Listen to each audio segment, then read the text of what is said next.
Hormone balance ಮಾಡೋದಕ್ಕೆ nature already ನಮಗೆ monthly diet ಪ್ಲ್ಯಾನ್ನ create ಮಾಡಿದೆ.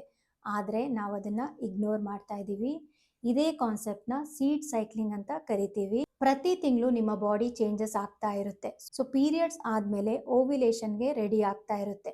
ಈ ಟೈಮಲ್ಲಿ ನೀವು 1 ಸ್ಪೂನ್ ಪಂಪ್ಕಿನ್ ಸೀಡ್ ಮತ್ತು 1 ಸ್ಪೂನ್ ಫ್ಲ್ಯಾಕ್ಸ್ ಸೀಡ್ನ ಪ್ರತಿದಿನ ತಗೊಳ್ಬೇಕು. ಓವ್ಯುಲೇಷನ್ ಆದಮೇಲೆ ನೆಕ್ಸ್ಟ್ ಫೇಸ್ಗೆ ರೆಡಿ ಆಗ್ತಾ ಇರುತ್ತೆ. ಈ ಟೈಮಲ್ಲಿ 1 ಸ್ಪೂನ್ ಎಳ್ಳು ಮತ್ತು 1 ಸ್ಪೂನ್ ಸನ್ಫ್ಲವರ್ ಸೀಡ್ಸ್ನ ತಗೊಳ್ಬೇಕು. ಆಯುರ್ವೇದ ಇದನ್ನು ಸಾವಿರಾರು ವರ್ಷಗಳ ಹಿಂದೆನೇ ಹೇಳಿತ್ತು. ಟೈಮ್ ಮತ್ತು ಸೀಸನ್ ಚೇಂಜ್ ಆದಾಗ ನಮ್ಮ ಫುಡ್ ಸಹ ಚೇಂಜ್ ಆಗಬೇಕು ಅಂತ. ಆದರೆ ವಿಮೆನ್ ಪೀರಿಯಡ್ ಸೈಕಲ್ ಚೇಂಜ್ ಆಗ್ತಾ ಇದ್ದಂಗೆ ನಾವು ಫುಡ್ ಸಹ ಚೇಂಜ್ ಮಾಡೋದಿಲ್ಲ, ಸೇಮ್ ಫುಡ್ನೇ ಇಟ್ಕೊಂಡಿರ್ತೀವಿ. ಹಾಗಾಗಿ ನಾ ಹೇಳಿರೋ ಈ ಸೀಡ್ ಸೈಕಲ್ ಕಾನ್ಸೆಪ್ಟ್ನ ಇನ್ಕ್ಲೂಡ್ ಮಾಡ್ಕೊಳ್ಳಿ. ಕಾಮೆಂಟಲ್ಲಿ ಸೀಡ್ ಅಂತ ಟೈಪ್ ಮಾಡಿ. ನಾನು ನಿಮಗೆ ಈ ಸೀಡ್ ಸೈಕ್ಲಿಂಗ್ ಟೈಮಿಂಗ್, ಕ್ಯಾಲೆಂಡರ್ ಮತ್ತು ಆಯುರ್ವೇದ ಟಿಪ್ಸ್ನ ಶೇರ್ ಮಾಡ್ತೀನಿ.